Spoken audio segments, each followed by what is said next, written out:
السلام علیکم محترم عزتمن قدرمن مسلمانانو ورونو امید درم چې جوړ او روغ به یاست او د صحت جامع به په تن باندې په بسم الله کې درې نمونه د الله تعالی درد دي. اول لفظ الله د صدا د الله تعالی اسم ذاتی اسم ذات د باری تعالی نوم دی. د دینه چې څومره علاوه څومره نمونه دي دا د الله تعالی اسم صفوی دي، خالق، مالک، رازق وغیرہ. دا لفظ الله په قران کریم کې 2380 وره مکرر راغلی دی. در سوچ په دنیا کې الله الله ویم کوي در هغه وخت پورې قیامت نه بربای کیږي او قیامت نه قائم کیږي.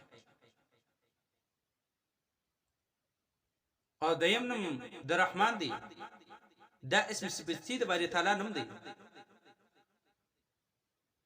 دا د الله تعالی د صفاتونو د رحمت اظهار کوونکی دی.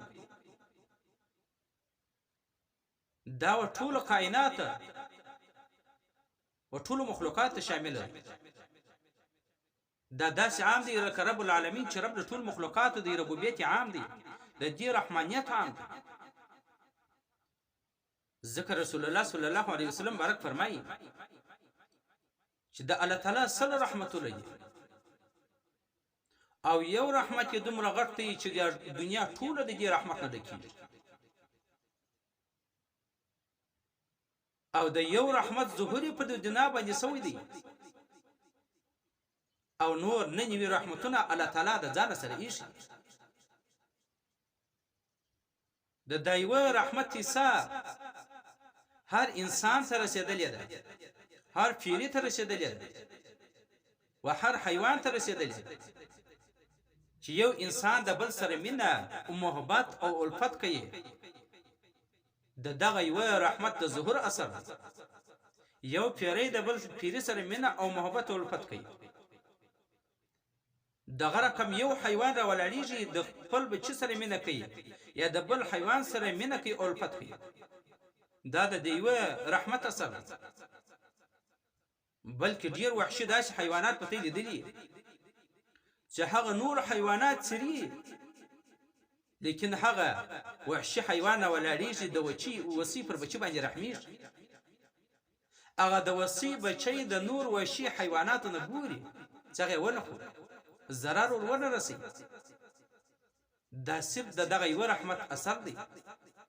یعنی دا ټول کائنات ته او ټول مخلوقات ته عام دی الله تعالی ورکړي. دا څنګه د چې پر مؤمنانو باندې صرف مسلمانانو باندې بارانونه کیږي، هواوی پر چلیږي او به الله تعالی ورکړي دي. مسلمانان اوریدل کوي، لیدل کوي، فهم، فکر، بصر، تکلم، دا ټول انسان الله تعالی مسلمانات ورکړي نه بلکې دا هر څه که مسلمان دی که کافر که حیوان دی باران پر ټول باندې وریږي. رزق الله تعالی و ټول ته ورکړي، لیدل الله تعالی و ټول ته ورکړي دي، اوریدل الله تعالی و ټول ته ورکړي. دا څنګه د چې صرف مسلمان ته دا شان الله تعالی ورکړي دي او کفار ته بیا نه دي ورکړي، حیوانات ته بیا نه دي ورکړي. دا خو د صرف د یو رحمت اثر دی چې ټول دومره مینه او محبت سره کوي. مور د بچی سره کوي، بچی د مور سره کوي، پلار د بچی سره کوي، بچی د پلار سره کوي، خاوند د بیبي سره کوي، بیبي د خاوند سره کوي. یو قریب د بل سره مینه او محبت او الفت دا ټول د یو رحمت د ظهور اثر دی چې په دې دنیا کې الله تعالی صرف د یو رحمت ظهور کړی دی. د قیامت په ورځ چې الله تعالی د ننوي رحمتو ظهور پر خپل مؤمنانو مسلمانانو بندگانو باندې وکړي، په هغه ټیم کې به د رحمتو بارانونه یې په هغه ټیم کې به د رحمتو بارانونه پر مؤمنانو او مسلمانانو. الله تعالی پر خپل بندگانو باندې ډیر مهربان دی. ځکه داود علیه السلام مبارک فرمایي کچېری یو انسان نافرمانه د الله تعالی په مینه او محبت او الفت باندې خبر سي چې الله تعالی زما سره څومره مینه او محبت او الفت لري، هغه به د ډېر خوشحالۍ د وجې ټوکړي ټوکړي سي.